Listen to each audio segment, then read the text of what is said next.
നമസ്കാരം.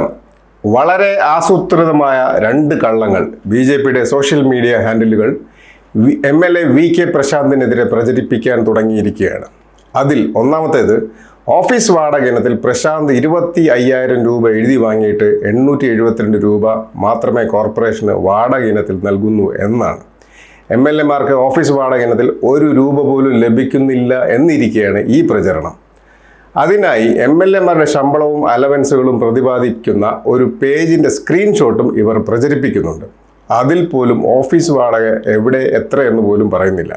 എന്നിട്ടും ആ കള്ളം സത്യമെന്ന രീതിയിൽ ലോകം ചുറ്റിക്കഴിഞ്ഞു. രണ്ടാമത്തെ കള്ളം, ശ്രീലേഖയ്ക്ക് അനുവദിച്ച ഓഫീസ് മുറി എന്ന പേരിൽ പ്രചരിക്കുന്ന ചിത്രമാണ്. ഒരു യൂറോപ്യൻ ക്ലോസറ്റും ഫയൽ റാക്കും അലമാരയുമാണ് അതിലുള്ളത്. യഥാർത്ഥ ഓഫീസ് മുറിയുടെ ടോയ്ലറ്റാണ് ശരിക്കും അത്. ഒരു കൗൺസിലർക്ക് തൻ്റെ ഓഫീസിൽ ഫയലുകൾ ഉൾപ്പെടെ സൂക്ഷിക്കാൻ വെറും ഒരു മേശ മാത്രം മതി എന്നാണ് ശാസ്തമംഗലം മുൻ കൗൺസിലർ മധുസൂദനൻ ഇന്ന് രാവിലെ മാധ്യമങ്ങളോട് പോലും പറഞ്ഞത്.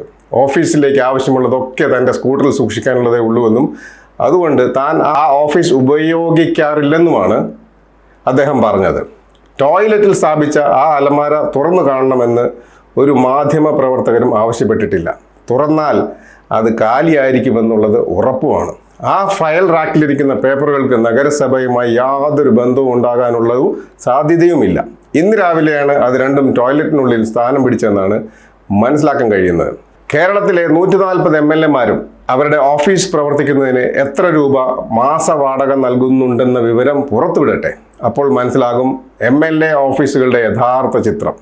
ബി.ജെ.പിക്ക് എം.എൽ.എമാരില്ലാത്തതിനാൽ അത് മനസ്സിലാകാത്തത് ആരുടെയും കുറ്റമല്ല. തിരുവനന്തപുരം നഗരസഭയിലെ മുൻ കൗൺസിലർമാരും പുതിയവരും അവരുടെ ഓഫീസുകളുടെ ദൃശ്യങ്ങളും പുറത്തുവിടണം. അക്കൂട്ടത്തിൽ ബി.ജെ.പിക്കാരും ഉണ്ടല്ലോ.